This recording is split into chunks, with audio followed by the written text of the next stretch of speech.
Bonsoir mesdames, bonsoir messieurs. Je voudrais, pour commencer ce rapide temps de présentation, remercier Madame l'adjointe au maire qui nous fait l'honneur de nous accueillir dans cette magnifique salle et qui nous soutient dans cette démarche. Effectivement, ça mérite tout à fait les applaudissements. Merci à vous.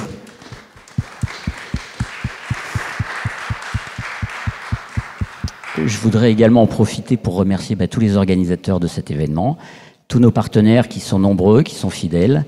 Donc je voudrais citer les différents laboratoires, s'il vous plaît. Lily, si c'est possible de nous...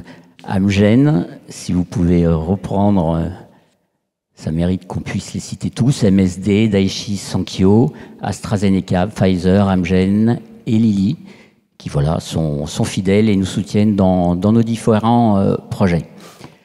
Je voulais effectivement vous présenter en quelques mots la Fondation Cognac-Jay, qui est effectivement une fondation d'utilité publique, qui a une mission, une activité bien sûr privée à but non lucratif, et qui a pour mission, à travers 14 établissements qu'elle soutient, une mission d'abord de prendre soin et de soigner à travers les 4 hôpitaux, et on aura l'occasion d'en parler très rapidement, et également d'accueillir différents et prendre soin et d'accompagner différents publics vulnérables. Ça va des personnes âgées ou des enfants en difficulté familiale, de contexte familial complexe.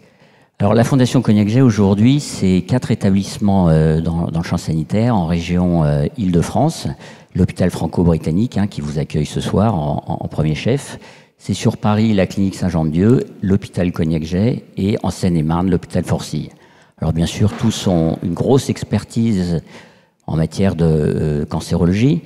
La Fondation Cognac-Jay, c'est aujourd'hui 75 000 séjours hospitaliers. Il faut savoir que 1 sur 2 est dédié à un motif en rapport avec le cancer. Donc la prise en charge du cancer, et ce soir on va en parler, Octobre Rose, on va parler du cancer du sein, c'est bien entendu une priorité pour la Fondation.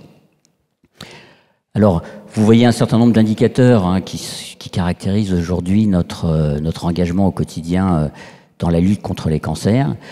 Je vais commencer d'abord par vous dire que c'est tout simplement d'abord des équipes multidisciplinaires qui assurent aujourd'hui des soins, et une des particularités, c'est qu'on propose aujourd'hui une offre qui est complète, qui va de la prévention, du dépistage, des soins, la thérapeutique, et puis bien entendu l'aide à on va dire au rétablissement après ces différents traitements.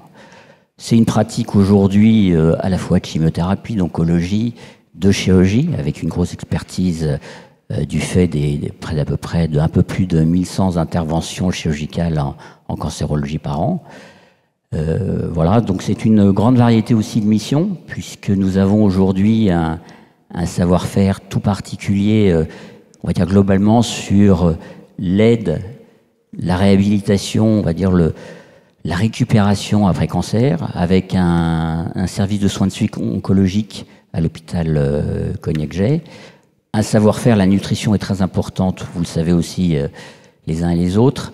Nous avons une expertise dans l'hôpital grâce aux équipes de l'hôpital Forcille, avec un savoir-faire tout particulier dans la gestion et la prise en charge des stomies en particulier. C'est effectivement un savoir-faire en cancérologie. Vous envoyez un certain nombre d'organes. Aujourd'hui, les équipes, elles couvrent le champ de la scénologie, de l'urologie, du digestif. Vous avez également la prise en charge de la thyroïde. Sans oublier, grâce au Centre international de dermatologie qui est situé à proximité, un savoir-faire en oncodermatologie. Donc vous voyez, c'est tout à fait un large spectre d'engagement.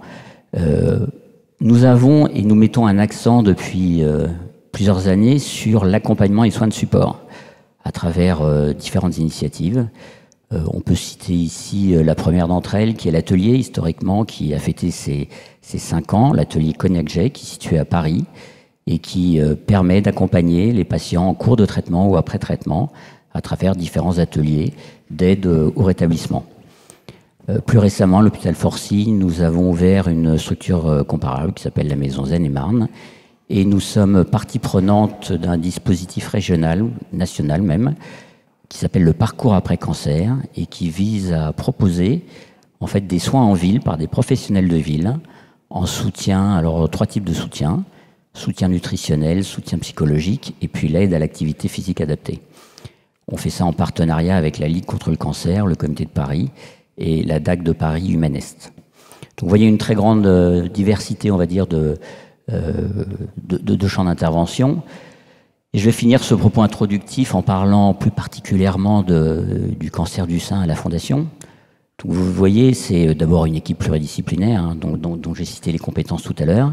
C'est un peu plus de 900 interventions par an de chirurgie du sein entre les sites opératoires, la clinique Saint-Jean-de-Dieu et l'hôpital franco-britannique. Je voudrais, dans ce panorama un peu rapide, citer 2 autres partenaires que sont le groupe Elsan, l'Institut de radiothérapie Hartmann, qui est situé sur le site du franco-britannique. Et ce partenariat offre cette opportunité d'avoir une unité de lieu de prise en charge sur le site du franco-britannique. Voilà pour décrire globalement l'ensemble du dispositif. Alors, on s'inscrit bien entendu pleinement dans cette stratégie. On aura l'occasion, à travers les exposés, d'en voir des exemples très concrets de la stratégie décennale voulue au niveau national par le président de la République, qui court sur les 10 prochaines années. Vous voyez, elle couvre les 4 grandes thématiques. La prise en charge à la fois de la prévention, du diagnostic, la thérapeutique et les supports, avec des objectifs très précis. Et la Fondation Cognac-Jay, à travers ses équipes, va accompagner par des projets innovants dans les prochaines années. Vous voyez un certain nombre de projets qui sont évoqués ici. Certains orateurs vont y revenir. On va parler dans quelques minutes de l'IA dans le dépistage, entre autres, de nouvelles thérapeutiques, nouvelles approches chirurgicales. Tout ça contribue effectivement à repousser, à lutter contre les cancers et à permettre de gagner du terrain au quotidien. Donc je voulais, pour finir ce propos introductif, remercier à nouveau tous les cliniciens des équipes de la Fondation Cognac-Jay qui au quotidien soutiennent, se battent pour essayer d'obtenir et de défendre toutes ces avancées médicales au service à la fois des patients et qui sont pleins d'espoir pour les patientes ce soir, puisqu'on va parler d'elles, mais également pour toutes les équipes qui y travaillent au quotidien. Voilà, et pour finir, à nouveau, merci à nos partenaires qui nous aident à organiser ces temps d'échange et de partage des innovations médicales.